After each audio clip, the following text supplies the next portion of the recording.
Hello, everyone. Welcome to Durrett's Take. It's that time where I go over my NFL predictions for the final week of the NFL regular season.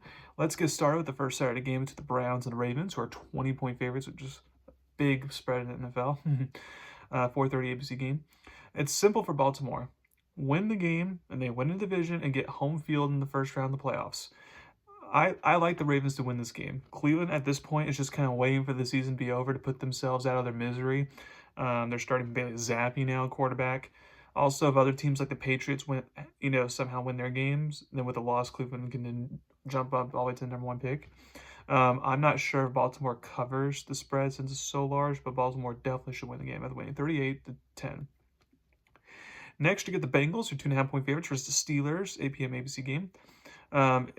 If the Ravens win, then I wonder how hard the Steelers will try to play in this game. I think they should still want to play hard because if they win, then they get to go to Houston in the first round. And that's much easier than going to their arch rival Baltimore in the first round if they were to lose this game and Chargers win. Plus, they got stuff to figure out on offense since they've been struggling the last couple of games. And for Cincinnati, while Denver and Miami both losing is probably not going to happen, I assume they'll play like this is a win and they're in type of situation. Therefore, despite the Bengals' hopeful defense, special teams this season, I have the Bengals win this game to at the very least, finish with the winning record, which is crazy. I have them winning 24-23. Now, for Sunday, you got the Texans versus the Titans, are 1.5-point favorites. While the Texans could play their starters to work out some issues they have on offense, I think they'll either play their starters for a little bit or not at all. The Titans really need a new quarterback in the draft, so it'd be wise for them to still lose this game, which is why I think Houston, even with backups potentially playing, will find a way to win this low, ugly scoring game, either winning 17-16. Next, you get the Panthers versus the Falcons, 8-point favorites. The Falcons control their fate to win a division and therefore make the playoffs, but now they need help. They can't be scoreboard watching in this game because that tends to happen with teams wanting to see how another team's doing. They just got to come out focused and be on their A game. If they do that, then they'll win this game, and the chips will fall where they may. I have Atlanta winning 34-17. Next, you get the Saints versus the Buccaneers, or 14-point favorites. This is the perfect opportunity for Tampa. New Orleans is sputtering down the stretch to end the season, and the Saints still have a great defense to slow down the high-powered Bucs offense. As long as they come out and execute, then Tampa should win in the division and therefore make the playoffs as either a 3 or 4 seed. I have Tampa Bay winning 27-10. Next, you get the Bills, who are 2.5-point favorites versus the Patriots. The Bills said they'll play their starters to start, but then finish with their backups. For the Patriots, if they lose this game, they will have the number 1 overall pick. We're going to see how much the Patriots care to have the number 1 pick. I think they will actually play hard and find themselves winning this game, which will cost them the number 1 pick. I have them winning 20-17. Next, you got the Jaguars versus the Colts, who are 5-point favorites. I wonder how the Colts will look in this game after blowing their playoff chances against the lowly Giants last week. I can see them not caring about this game at all since they have nothing to play for. The Jaguars actually beat them earlier in the season. I can see that happening again. I think Jacksonville will control the game, but the Colts find a way late to get the win and not end on a losing streak. I have the Colts winning 27-24. Next, you get the Commanders, who are 6-point favorites versus the Cowboys. If the Commanders win, they get to face the 3 seed. If they lose and Green Bay wins, then they face the 2 seed, which would be Philadelphia, for a 3rd time. I know the Commanders beat the Eagles a few weeks ago, but the Eagles quarterback Jalen Hurts went out early in that game, obviously with a concussion. If I were Washington, I would not want to face the Eagles in the first round, so I think they'll come out with the right intensity and mindset.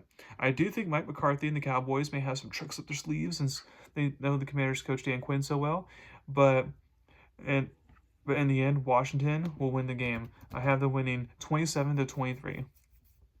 Next, you get the Giants versus the Eagles, who are 3-point favorites. I think even if the Eagles do play their backups can outplay the Giants to get the win. I have them winning 24-16. Next, you get the Bears versus the Packers, who are 10-point favorites. The Bears are coming out on like a 10-plus game losing streak. Can they finally break it against their rivals to end the season? I don't think so. I think Green Bay's offense will be too much for Chicago as Green Bay wins, and they'll see if they are either a 7 seed or a 6 seed come playoff time. I have Green Bay winning 27-17. Next, you got the Seahawks, 6.5-point favorites versus the Rams. Because of the strength of record tiebreaker, the Rams have clinched the division even if Seattle wins this game. Rams coach Sean McVay loves to rest starters in games that don't mean anything, so I assume he'll be resting guys this week. We'll see if Seattle decides to rest their starters as well. Since Seattle's coach Mike McDonald's new, I feel this is his first year at Seattle. I feel like he'll want to establish a culture that despite being eliminated, they'll play their stars and play hard. Therefore, it takes Seattle to win the game as McDonald would get 10 wins in his first season as head coach, which is pretty good. I'm winning 26-17. Next, you get the Dolphins, who are 1-point favorites versus the Jets. Tyler Huntley will get another start for Miami. Therefore, I think the Jets actually may get a win to finish an awful season since this is a division game, and Aaron Rodgers potentially wants his last game ever to end on a good note in front of a home crowd. So I've been winning 19-17 to knock Miami officially out of the playoffs. Next, you get the Chiefs versus the Broncos, who are 10.5-point favorites. It's been this way for weeks now, and it still remains true. If Denver wins this game, they're in the playoffs for the first time since 2016. If they lose, they are most likely out. If Denver can't beat the Chiefs' backups at home, then they honestly don't deserve to make the playoffs. While Denver is a younger team, I can't imagine head coach Sean Payton will allow his team to throw away their playoff opportunities. So whether it's a close game or a blowout, Denver should get the win to make the playoffs. I'm winning 24-16. Next, you get the Chargers, who are 4-point favorites versus the Raiders. The Raiders clearly don't care about having a top draft pick since they won 2 games in a row now. Can they go ahead and make it 3 games in a row? It depends. If the Steelers win on Saturday, then I think the Chargers will rest their starters and the Raiders will take advantage. If the Steelers lose, like I'm predicting, then the Chargers will be focused and play well to get the win so they can move up to the 5th seed and get to face Houston on the road in the first round instead of Baltimore. I have Chargers winning 27-10. Next, you get the 49ers versus the Cardinals, who are 5.5-point favorites. Originally, I thought the 49ers would win this game, but then the news came out that Brock Purdy would be out, and I think Arizona will take advantage of that. Joshua Dobbs is a very capable backup, but I think the Cardinals will try to make sure they give the home fans a win to wrap up the season. I have Arizona winning 23-20.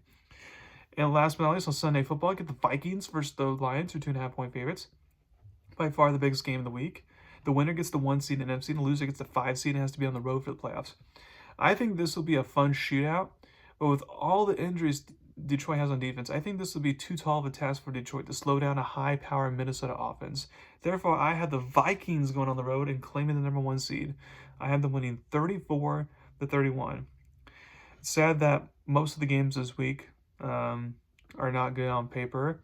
I understand why the NFL wants to have a bunch of divisional matchup games, but honestly, it's like, wouldn't it be better to have the Falcons, the Commanders play this week versus last week, to give yourself some more games? So we'll see what happens. We'll see what the playoff seasons look like.